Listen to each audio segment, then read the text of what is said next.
Bueno, pues muchísimas gracias a todos los que están acá. Sé que es un poco difícil estando en Punta Cana, en el Hard Rock, dejar de disfrutar aquello por estar aquí, pero no debemos dejar de lado siempre el punto principal. Y el objetivo de esto justamente es compartir un poco de conocimientos. Vamos a empezar rápidamente con algunas cosas, aclarando, debatiendo, ¿por qué no? ¿Qué deberíamos hacer cuando abordamos al paciente séptico? Y si lo que veníamos haciendo realmente es lo mejor, si hay algo que se puede mejorar, si hay algo que hay que retirar por completo, ¿ok? Declaro que no tengo ningún conflicto de interés para esta charla. Fíjense, esta es la más reciente publicación de la campaña Sobreviviendo la Sepsis. Esto son un paquete de medidas de todo lo que se debería realizar, a grosso modo, a lo largo del manejo del paciente, pero no puntualiza qué hacer en la primera hora. La última publicación respecto a qué hacer es del 2018. ¿Qué hacer en la primera hora? Y son 5 elementos, que vamos a verlos aquí de manera gráfica un poquito mejor. ¿Ok? ¿Qué se recomienda según este paquete? En primer lugar, que se mida el lactato sérico del paciente y que si ese lactato es mayor de 2 se vuelva a medir. En segundo lugar, que se tomen cultivos de sangre. En tercer lugar, que se administren antibióticos de amplio espectro. Cuarto lugar, que se dé una carga de fluidos con cristaloides de 30 ml por kilogramo de peso. Y en quinto lugar, por allá al final, como si fuese menos importante, administrarle vasopresor al paciente si es que con la carga de fluidos no se logró estabilizar la tensión arterial al valor deseado, que normalmente es de alrededor de 65 milímetros de mercurio. Ahora bien, ¿qué de esto es realidad? ¿Qué no? Comencemos con el lactato, que es lo primero que se nombra en el paquete de medidas. Así vemos que, pues dice el paquete de la campaña Sobreviviendo la Sepsis, que parece ser el grupo más grande, quizás más publicitado, de manejo de sepsis a nivel mundial, que se debería medir el lactato. ¿Con qué finalidad medimos el lactato en un paciente que tenga sepsis? Fíjense, de hecho, esto que es de la nueva guía, eso salió hace un par de meses, se sigue recomendando que se mida el lactato y que se vuelva a medir si es que dio por encima de 2. Ahora, ¿por qué deberíamos medir el lactato? El lactato sabemos, sí, que predice complicaciones, predice mortalidad. Mientras más elevado sea el lactato de un paciente, pues mayor es la mortalidad cuando hablamos en términos de paciente con shock séptico. ¿Ok? Pero hay que entender que la estimulación beta-adrenérgica también incrementa el lactato sérico en los momentos de estrés metabólico, como ocurre en un paciente con shock séptico, en un paciente con sepsis. Entonces, el simple hecho de estar en sepsis o shock séptico ya eleva el lactato de por sí, sin que esto indique que haya una hipoperfusión. Más allá de ello, si yo estoy utilizando vasopresor, y principalmente el vasopresor que estuviese utilizando es epinefrina, pues va a haber una elevación del lactato sin que haya hipoperfusión. Sabemos que esto está más relacionado con el metabolismo, realmente la incapacidad de la célula que se encuentra en un gran estrés y que no es capaz de metabolizar toda la glucosa y desvía hacia vía piruvato y lactato con el consecuente aumento del lactato sérico. Ahora bien, hay algunas alternativas, entonces, en vez de medir lactato. Bueno, hay algunos estudios, como el estudio Andrómeda Shock, que intentó ver qué peso tenía realmente el guiar la reanimación hídrica de los pacientes utilizando lactato sérico versus el tiempo de llenado capilar. ¿Qué se encontró? Pues que la mortalidad realmente fue mayor en el grupo de pacientes que se reanimaban guiados por lactato, o sea, dar fluidos para esperar que bajara el lactato sérico. Guiar la reanimación hídrica con el tiempo de llenado capilar, intentando conseguir un tiempo menor de 3 segundos, parece una mejor estrategia.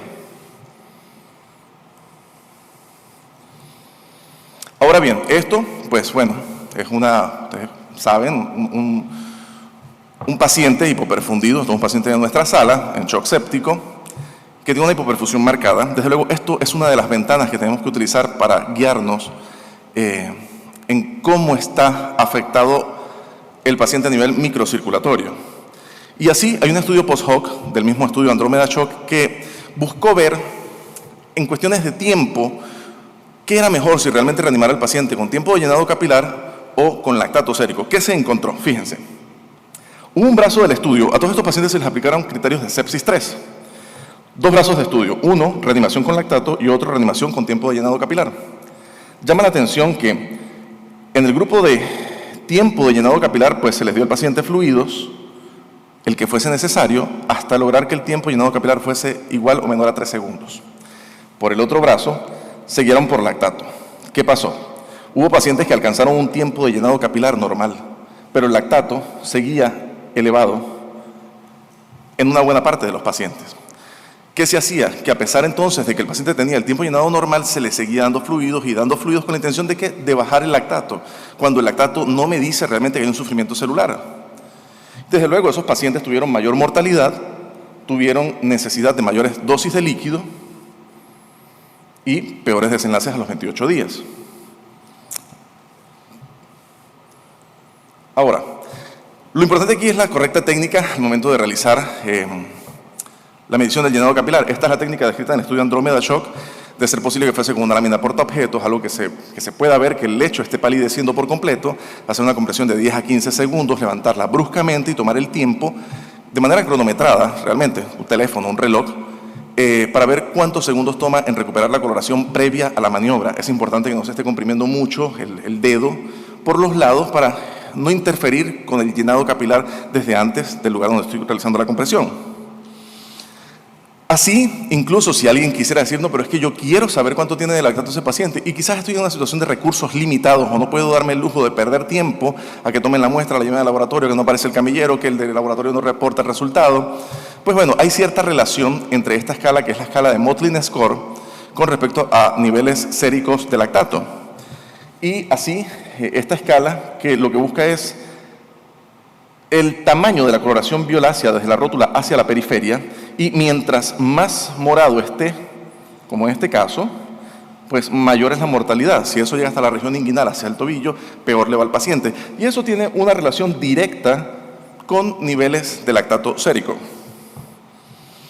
Ahora bien, entonces si quisiéramos decir, no, pero es que yo sí quiero seguir teniendo lactato porque yo voy a guiar mi reanimación hídrica con lactato. Yo no voy a dejar de meterle líquido al paciente hasta que el lactato baje. Bueno, este es un estudio escandinavo que manejó al paciente con restricción hídrica versus un manejo estándar de fluidos. Es decir, les llegó el paciente con shock séptico, a unos no les dieron fluido y a otros sí les dieron fluido. ¿Qué llamó la atención en este estudio? Aquellos pacientes a los cuales les dieron fluidos no tuvieron disminución del lactato.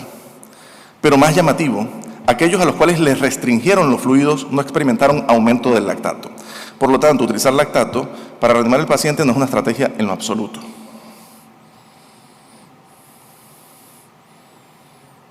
Ahora vamos con el segundo punto, cultivos. Primero, que la guía habla de hemocultivos y sabemos que gran parte de los pacientes infectados simplemente tienen cultivos negativos porque el germen no está en sangre, está en otro tejido, es una respuesta inflamatoria sistémica, no necesariamente el germen está circulando y hay que quitarse incluso ese chip de decir es que este paciente tiene una septicemia, eso es un término que no existe, ¿ok? El paciente puede tener bacteriemia como parte de su infección, como parte de la sepsis, pero de hecho la inmensa mayoría de los pacientes no tienen el germen en sangre. Ahora bien, entonces, bueno, esto es lo que recomienda el paquete de medidas, que se tome cultivo como mejor práctica médica. Ahora bien, esto es un estudio que busca comparar cuáles fueron las características y los resultados de los pacientes cuando se les tomó cultivo, bien fuese negativo, o sea, sin crecimiento, o positivo, con crecimiento, esta sangre. ¿Qué se encontró? Que del total de pacientes en la base de datos, cuando se aplicaron criterios de SIRS-2, y de hecho después se aplican los criterios de sepsis 3, QuickSOFA o SOFA, para hacerlo un poco más específico a lo que estamos manejando en este momento, se encontró que, bien sea utilizando la escala de SOFA o la de QuickSOFA, los cultivos fueron alrededor de 90% negativos. Entonces, ¿para qué perder tiempo tomando un hemocultivo que no me va a aportar nada en ese momento? Desde luego es importante conocer epidemiología y saber cuáles son los gérmenes que estamos manejando, pero esto no tiene que ser nunca una prioridad en el manejo del paciente. Incluso alguien podría decir, pero bueno, lo que pasa es que aquí la cuestión es que el paciente quizás no venía recibiendo antibióticos. Permítanme quitarme esto. Quizás el paciente no venía recibiendo antibióticos o quizás venía recibiendo antibióticos y eso interfiere con los resultados. Bueno, hay otra publicación entonces que intentó ver cómo afectaba el tomar cultivos respecto a si venían tomando antibióticos o no venían tomando antibióticos. Bueno, se encontró que la suma de los cultivos negativos entre el grupo de antibióticos y no antibióticos es de 80%, 47-33. Entonces, independientemente de que el paciente venga recibiendo antibióticos o no los reciba, es muy alta la probabilidad de que ese cultivo esté dando negativo y no me va a aportar nada. De hecho, aquí todo este metaanálisis va a favor de que los cultivos van a estar dando negativos, sin que impacte esto en el tiempo de hospitalización, en la mortalidad, en los días de ventilación mecánica o en los días de hospitalización dentro de cuidados intensivos. Entonces, antibióticos de amplio espectro. Es lo que recomienda que debemos dar la guía. Y esto como una fuerte recomendación con una moderada calidad de evidencia. ¿Qué hay en ello?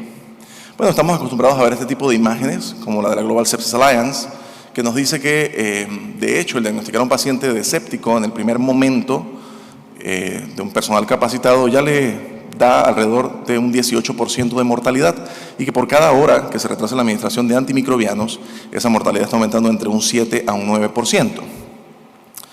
¿Qué tanto debe ser lo urgente que entonces yo tengo que ir a darle antimicrobiano a ese paciente? Bueno, hay algunas cuantas publicaciones que hablan respecto al tiempo que yo me debo tomar para administrarle el antimicrobiano. ¿Realmente es importante darlo en la primera hora? ¿Es importante darlo en una segunda? ¿Es importante darlo antes de la tercera, antes de una cuarta, antes de una sexta? ¿En qué momento realmente comienza a aumentar la mortalidad, el retraso del antimicrobiano en estos pacientes? Bueno, esta publicación, por ejemplo, dice que darlo en una hora o darlo en 3 horas da el mismo resultado. Esto es una publicación canadiense que buscó comparar pacientes con neumonía adquirida en la comunidad y el tiempo en que se tardaba en darle el antimicrobiano una vez que estaban en la sala de emergencias. Pacientes, se les dio a algunos en la revisión de datos, el antimicrobiano en las 4 primeras horas y a otros después de la 4ª hora. ¿Qué se encontró? Que no había diferencias en la mortalidad si se daba antes, en las primeras 4 horas, o después de 4 horas hasta la 6ª hora. Es decir, darlo en la primera hora, en la segunda, en la tercera, en la cuarta, en la quinta, en la sexta, parece no marcar ninguna diferencia y que la mortalidad realmente comienza a notarse más allá de la 6ª hora de haber diagnosticado al paciente. Y así, bueno, vemos otras cuantas publicaciones que hablan de esto de manera más puntual, pero en líneas generales vamos con lo mismo.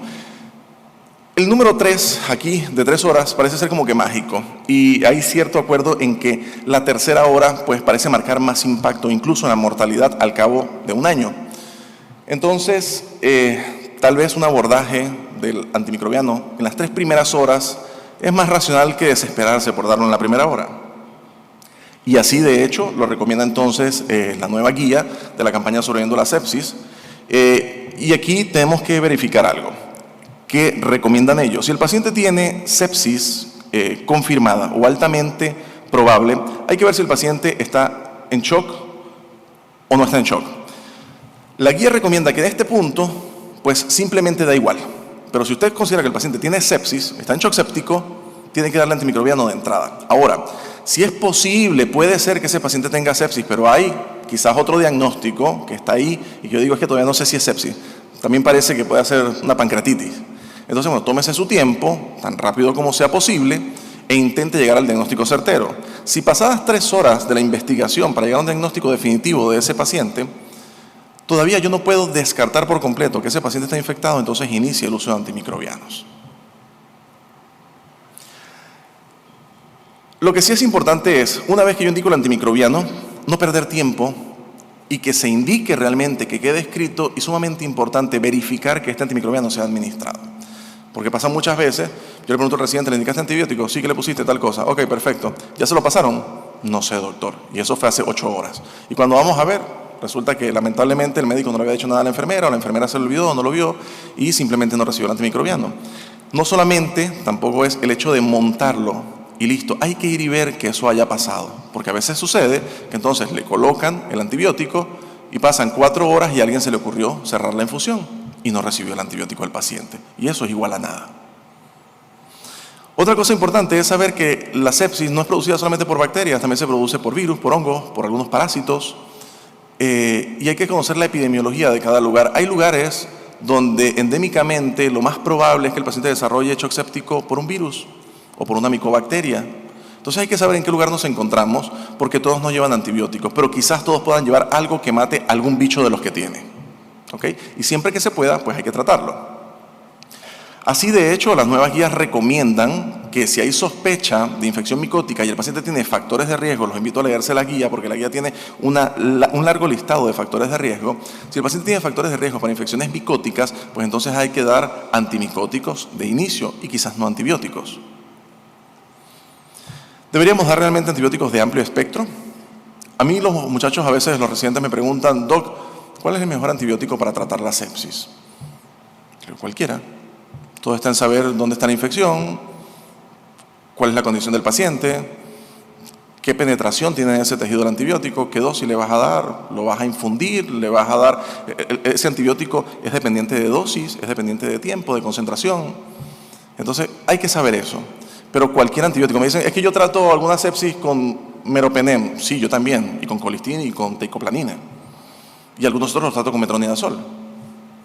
¿Ok? Entonces depende de dónde esté la infección. Sin embargo, puede haber alguna particularidad con respecto a si es de amplio espectro e incluso a la cantidad de antimicrobianos que vamos a utilizar. Fíjense, esta publicación sobre la combinación temprana de antibióticos, viendo de qué manera pueden mejorar la sobrevida de los pacientes, buscó comparar monoterapia con terapia combinada y terapia combinada utilizando antimicrobianos que tuviesen distintos mecanismos de acción. Eso es sumamente importante, porque si me dicen, es que yo traté al paciente, le puse meropenem y le puse ertapenem, no hizo nada. Lo que hizo fue comer pastelito relleno de galleta. O sea, eso es lo mismo con lo mismo. Pareciera ser que los pacientes, mientras se encuentren en sepsis sin disfunción mitocondrial, sin disfunción orgánica por falla microcirculatoria, pudiesen recibir un solo antimicrobiano y les debería ir bien. Ahora, si el paciente está en shock séptico, entendiendo la importancia de actuar mucho más rápido porque hay una afectación pues, más inminente contra la vida, una amenaza mayor de muerte, tal vez utilizar una terapia combinada en los pacientes con shock séptico sea una mejor estrategia. Ahora, otro de los elementos que se menciona es el uso de fluidos, 30 ml. Imagínense yo que peso 110 kilos, meter 30 ml por kilo. ¿Okay? Es una cantidad quizás un poco alta, ¿okay? Muy debatida, como sabemos. Esto estaba en el paquete del 2018 y lamentablemente sigue estando en la nueva guía publicada hace un par de meses. 30 ml. Yo no sé si quien escribe esto de verdad quisiera ser reanimado así. Esto quizás parte justamente del estudio del doctor Emmanuel Rivers, por allá en el año 2001, con su protocolo inicial de manejo del shock séptico, en el cual se recomendaba darle al paciente 30 ml por kilogramo de peso y más allá, que hasta el infinito si hacía falta. Buscando qué cosa, bueno, que si el paciente no estaba en ventilación mecánica, la PVC se subiese de 8 a 12, y si estaba con ventilación mecánica y más de 8 de PIB, se subiera de 13 a 15 la PVC. Y en algunos pacientes, vaya, yo lo llegué a hacer mientras hacía mi posgrado, les subíamos la PVC hasta 20, 22 metiéndole líquido. Y alguien me decía, tranquilo, que eso es edema cosmético, síguele metiendo. ¿Y qué falla? Tuvimos. Después, bueno, salieron algunos estudios, como el estudio PROCESS-ARISE, PROMISE, el grupo PRISM, que demostraron que esta terapia dirigida por objetivos tempranos, que incluía los 30 ml por kilogramo de peso, no era una estrategia en lo absoluto favorable para los pacientes y que de hecho podía aumentar la mortalidad. Ahora bien, sabemos por algunos sondeos que se han hecho, como el estudio SOP en Europa, que buscaba ver cuáles eran las determinantes más importantes de la mortalidad en los pacientes ingresados en salas de cuidados intensivos, que el balance acumulado de fluidos, es decir, mientras más líquido tenía un paciente, pues peor le iba. Y eso era dentro de lo que nosotros sí hacíamos, podía aumentar la mortalidad, es decir, hacíamos iatrogenia. Porque que un paciente tenga una escala pronóstica de gravedad o de mortalidad elevada, eso no depende de mí. El paciente ya llegó con eso y yo se la calculé cuando llegó. Pero el meterle líquido sí fue algo que hice yo. Ahora bien, ustedes saben que pues, dar fluido se convierte en un círculo vicioso. Estos pacientes que tienen una fuga capilar bastante aumentada, hay extravasación, se va líquido a tercer espacio, aumenta el líquido dentro del compartimento abdominal, hay compresión en primer lugar de la vena renal, después de la cava inferior, después de la arteria renal, el paciente cae en oliguria, falsamente pensamos, no, es que el paciente lo que le hace falta es líquido, y le meten líquido y el paciente desde luego no va a mejorar, va a empeorar, y como empeoró entonces métele diurético, le meten diurético y quieren forzar un riñón que de por sí ya está dañado, y entonces empeoran más todavía el cuadro, y esto no pasa solamente en los órganos intraabdominales, circulaciones plácnicas, sino que en todos los órganos de la economía se ve afectación y se convierte en un círculo vicioso. Mientras más líquido le meto al paciente, peor le está yendo. Quizás la estrategia más inteligente para tratar a los pacientes en cuanto al manejo de líquidos sea el manejo por fases, ROSE o ROT, según el momento de quien lo haya descrito. Pero bueno, ROSE normalmente descrito por el doctor Manuel Brain, y que describe 4 etapas, la R inicial de resucitación, y él no recomienda ni unos 30 ml por kilo. Él recomienda que al paciente, si es que le hiciera falta, se le diera líquido en el momento de la reanimación. Esta reanimación no voy a querer mayor discusión, pero bueno, esto normalmente se hace con bolos pequeños de entre 300 a 500 ml, no llevan mayor monitorización, realmente es como que pasar un líquido de salvamento sabiendo que ese poquito no le va a hacer daño, a menos que haya una falla cardíaca muy marcada o que el paciente esté ya francamente en sobrecarga de fluidos cuando lo recibimos. Ahora bien, es importante saber que al paciente hay que realizarle maniobras hemodinámicas dinámicas, no parámetros estáticos, dinámicos, antes de administrarle fluidos, para saber que le vamos a dar fluidos. Pero tan importante es también saber que todo paciente que parece respondedor a fluidos no va a responder a fluidos. De hecho, esta respuesta se va gastando con el paso de las horas. Una vez que el paciente llega y es diagnosticado de séptico, de shock séptico, en ese momento alrededor del 60% de los pacientes pudiesen responder a la administración de fluidos. Pero mientras más pasan las horas, aunque siguieran pareciendo respondedores de fluidos ante las maniobras, esa respuesta va a disminuir, llegando así a alrededor de un 10% en la 4ª hora. Es decir, que si yo le voy a pasar fluido al paciente, es en las primeras 2 horas. Después de eso, no tiene mayor sentido.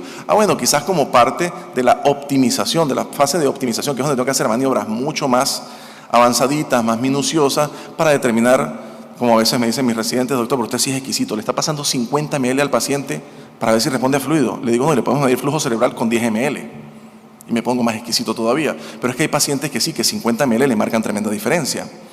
Entonces, saber que si le vamos a dar fluido tiene que ser en primer momento porque el reflejo de respuesta se va gastando. Ahora bien, una vez que decido darle fluido, porque considero que sí, que responde, que está en ventana, que está en tiempo y que lo necesita, ¿cuánto tiempo me voy a tomar para darle ese fluido? Pues son cosas que la guía no me dice, el paquete no me dice. Bueno, pues la respuesta se consigue casi siempre con un tiempo de infusión menor a 30 ml y de 30 minutos y de preferencia entre 10 a 15 minutos la infusión de ese fluido, porque la intención es estresar el volumen y el volumen se estresa de golpe, no lentamente, porque si no eso aumenta la complacencia de los vasos y hace que simplemente no se consiga el impacto deseado de estrés de volumen. También muy importante es saber qué tipo de fluido vamos a utilizar. Hay que entender que los fluidos son medicamentos, así como yo tengo que pensar qué antibiótico le voy a poner al paciente y a cuál quizás le voy a colocar norepinefrina como vasopresor o a cuál le voy a colocar angiotensina 2 o a cuál le voy a colocar vasopresina, igual tengo que pensar qué tipo de fluido le voy a colocar. Bueno, sí hay preferencia quizás por alguno. De hecho, la nueva guía recomienda ahora que se utilizan soluciones balanceadas. Antes no se comentaba esto. Se decía que no había mayor diferencia entre utilizar dentro de los cristaloides balanceadas o solución salina al 0,9%. Ya sabemos que las soluciones balanceadas como el lactato Ringer lactato dan mejor respuesta. De hecho, son capaces de suprimir la respuesta inflamatoria sistémica hasta un 84% de los pacientes. Por lo tanto, debería ser entonces la estrategia inicial. ¿Okay? Alguien podría decir, pero es que mi paciente tiene el potasio un poquito elevado o es que mi paciente tiene el sodio un poquito bajo. Hay que recordar que siempre que un paciente tenga un trastorno hidroelectrolítico, a menos que sea muy marcado el trastorno electrolítico, como que tenga un potasio en 2 o tenga un sodio en 110, pues primero hay que corregir el trastorno hídrico y después veremos con los electrolitos qué pasa. Entonces, dicho esto, ¿algún tipo de paciente realmente necesitaría grandes volúmenes de fluidos? Bueno, sí, quizás algunos. Por ejemplo, pacientes que parte de su cuadro clínico, bien sea previo al momento de la infección o como parte de la infección, desarrollan diarreas, vómitos, son pacientes grandes quemados con importante fuga capilar porque quizás llegaron a un estado avanzado del proceso séptico, o pacientes con condiciones que acompañan a su sepsis, como por ejemplo un paciente diabético se descompensó, hizo una cetoacidosis diabética o un estado hiperosmolar, bien sea cetóxico o no cetóxico, que son pacientes que sabemos que llegan con una importante depresión de volumen. Bueno, esos pacientes quizás sí van a necesitar mayor cantidad de líquidos. Hay otras como aquellos que se acompañan también de la falla renal aguda en su fase poliúrica, pacientes que tienen shock por dengue, sepsis inducida por virus, y quizás algunas otras entidades que se puedan escapar, pero sí las hay. Sin embargo, esto tienen que ser las excepciones y no las reglas. Entonces, ¿hay que darle sí o sí líquido al paciente?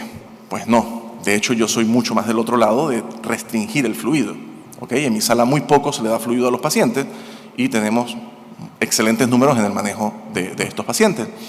Hay algunos estudio danés, que buscó comparar nuevamente estrategias. ¿Le doy líquido versus no le doy líquido a ese paciente cuando llegó una vez que lo diagnostiqué de séptico? Bueno, ¿qué sucedió? Le diera o no le diera líquido, no hubo diferencias en el lactato sérico. Le diera o no le diera líquido, no hubo mayor diferencia en la dosis de norepinefrina que utilizaron. De hecho, en el grupo de restricción hídrica, la norepinefrina fue superior solamente en 0.016 microgramos kilogramo minuto. Eso es nada. Gasto urinario. Le ponga o no le ponga líquido, los pacientes orinaron lo mismo, porque no es una cuestión de volumen, es una cuestión de flujo. ¿Okay? El líquido está ahí, el paciente no tuvo por qué haber perdido líquido. No es un choque hipovolémico, es un choque vasopléjico, lo que tiene es una vasodilatación. Entonces la restricción hídrica de manera controlada es una estrategia para manejar a estos pacientes también, que de hecho puede ayudar a disminuir muchas complicaciones. El estudio CLASSIC también lo demostró. La restricción de líquidos no es inferior a dar fluidos. Vasopresores. La guía entonces recomienda que ya después de que yo le haya dado líquido, le haya metido más líquido y más líquido y más líquido, si es que el paciente no respondió, pues bueno, póngale vasopresor ahora sí. ¿Con qué intención? Bueno, con la finalidad de lograr por lo menos 65 milímetros de mercurio en la mayoría de los pacientes. ¿Por qué? Porque por debajo de 65, para la mayoría de los órganos, se pierde la autorregulación del flujo sanguíneo. Y así sabemos, pues, según algunos estudios, que no solamente es importante el grado de hipotensión que tiene un paciente, sino el tiempo que está en hipotensión. Quizás tener un paciente durante 2 minutos con 40 de media sea menos dañino que tener un paciente durante 20 minutos con 50 de media. ¿Okay? Entonces es importante que no esté con profundidad de hipotensión y que tampoco esté tiempo en hipotensión. Mientras menos sea la hipotensión y más corto el tiempo, mejor. Ahora, ¿ustedes creen que conseguir estabilizar la tensión arterial de un paciente se consigue más rápido metiéndole 1000 cc de fluidos o colocándole vasopresor cuando llega? Evidentemente con vasopresor, la respuesta es en segundos. Por lo tanto, el objetivo que se quiere conseguir se alcanza mucho más rápido con la administración de vasopresor. Y así, pues la guía de hace 2 meses sigue recomendando como primera elección que utilicemos la norepinefrina, vasopresor de elección para el manejo de los pacientes en shock séptico. Y aquí hay una confusión que quiero aclarar. Alguien dice, y en segundo lugar la dopamina. No, en segundo lugar la dopamina no. La dopamina es la última. De hecho, ahí dice, para los adultos en shock séptico recomendamos utilizar la norepinefrina como vasopresor de primera elección sobre los siguientes, con una alta evidencia sobre la dopamina. ¿Okay? O sea, que sobre el que más se ha demostrado que funciona mejor es sobre la dopamina. Quiere decir que la dopamina ya está de última. ¿Ya? Porque en estos días llegué a una emergencia y me dijeron, doctor, lo tenemos con dopamina porque es lo que dicen las guías y no tenemos norepi. Ahora, ¿cuándo dar entonces el vasopresor? Bueno, tan pronto como sea posible.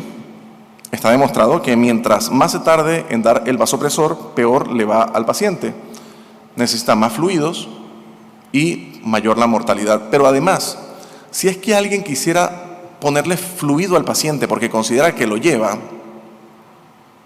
creo que no tengo esa lámina acá, perdón, no la tengo, déjeme revisar un momento, no la tengo.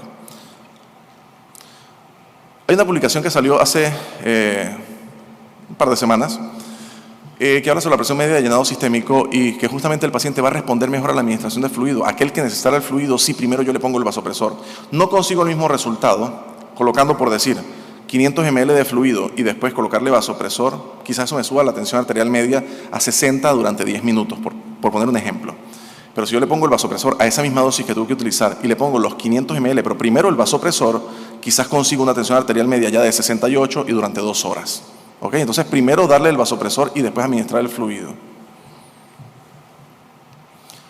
En metaanálisis, bueno, se ha encontrado que en efecto dar el vasopresor tan pronto como sea posible es lo que mejor le va al paciente.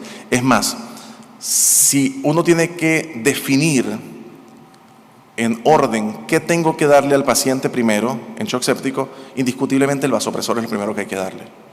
En segundo lugar, a quien lo necesitara hay que darle el fluido. Y en tercer lugar, hay que darle el antimicrobiano. Eso no lo digo yo, eso está demostrado. Entonces, bueno, así, este es el abordaje que más o menos se venía realizando antes no hace mucho tampoco. Olvidémonos del antibiótico, hablemos solamente del fluido y vasopresor. Y era pues, dele fluido, sígale dando fluido, no respondió, sigue dándole fluido, y si no responde, métale vasopresor y sígale dando fluido, y no responde, espere otro rato, sígale dando fluido, y bueno, después métale otro vasopresor. Y en ese plan nos la pasábamos, y cuando veíamos el paciente en un día, yo llegaba a la emergencia, y decía, doctor, es que lo mandamos a llamar porque tenemos a este paciente con shock séptico, eran las 11 de la noche. ¿A qué hora llega el paciente? ¿A qué hora llegó? A las 5 de la mañana. ¿Por qué me llamaste ahorita? Es que estábamos intentando estabilizarlo, doctor, para no molestarlo porque sabemos que está lleno. ¿Y qué le has hecho? Le he pasado líquido. ¿Cuánto le ha pasado? 7 litros, 9 litros. Desde luego, el paciente fatal. ¿Qué deberíamos hacer ahora? Pues, de entrada, dar un poquito de fluido a quien lo necesite, no más allá de ello. Pero lo que sí es importante es saber que de entrada, a rajatabla, norepinefrina, vasopresor. Si no hay respuesta con ese vasopresor a las dosis altas, y cuando digo altas, denle sin miedo, hay una publicación del doctor Jean-Louis Teboul que dice norepinefrina, how much and when, tanto como sea necesario y tan pronto como sea posible. Cuando me dicen, ¿qué tan alto? Bueno, yo utilizo dosis de norepinefrina, los pacientes no se me mueren de 3.2 microgramos kilogramo minuto. Vasopresor. Y si no hay respuesta con ese o no tengo, pues inmediatamente montar norepinefrina, si fuese el caso. Sabiendo que la norepinefrina, la asociación, también es muy importante saber que la asociación de la norepinefrina, lo invierto, de la epinefrina a la norepinefrina, no va a dar mejor resultado siempre y cuando no haya falla cardíaca. Si el paciente tiene bajo gasto, asociar la epinefrina por betaestimulación adrenérgica del corazón sí va a mejorar la tensión arterial. Pero el receptor alfa que estimula la epinefrina es exactamente el mismo que estimula la norepinefrina. Si la norepinefrina no pudo estimularla, no esperen que la epinefrina sí lo haga. Entonces, el paquete de medidas sí debería experimentar algunos cambios basados en evidencia. Parece que hay unas cosas que están mal, y viendo lo que sacaron en las guías, creo que el paquete que debe estar por salir en estos días también va a salir mal, y seguiremos entonces con esta charla porque van a seguir haciendo las cosas mal. No ustedes, los que escriben las guías. Quizás entonces esto pues, pueda ser una recomendación, a modo de resumen más o menos de lo que les estaba comentando. Para que están tomando unas fotos ahí. Les pido por favor, si pueden, saquen todos el teléfono, pongan la cámara, escaneense ese código, les pido, encarecidamente. Los va a mandar a una encuesta. Porfa, esto es una encuesta sobre, lo puede responder cualquier persona, independientemente sea médico, sea personal de enfermería, sea fisioterapeuta, trabaje en cuidados intensivos, en dermatología, me da igual donde estén, con que sean personal de salud pueden responderla. Esto es parte del estudio Procela que estamos realizando en Proyecto Sepsis Latinoamérica para realizar una caracterización de la sepsis en América Latina, y sería de hecho el primer estudio tipo caracterización por encuesta para obtener unos datos a final de año, y estaría publicándose, pues yo creo que para febrero, en alguna revista de peso, la estarían viendo ya, ¿ok? Entonces, por favor, cuando tengan un chancecito, les agradezco si pueden ayudarnos respondiendo a esto. Muchísimas gracias, y cualquier cosa, pues, al rato estaremos respondiendo.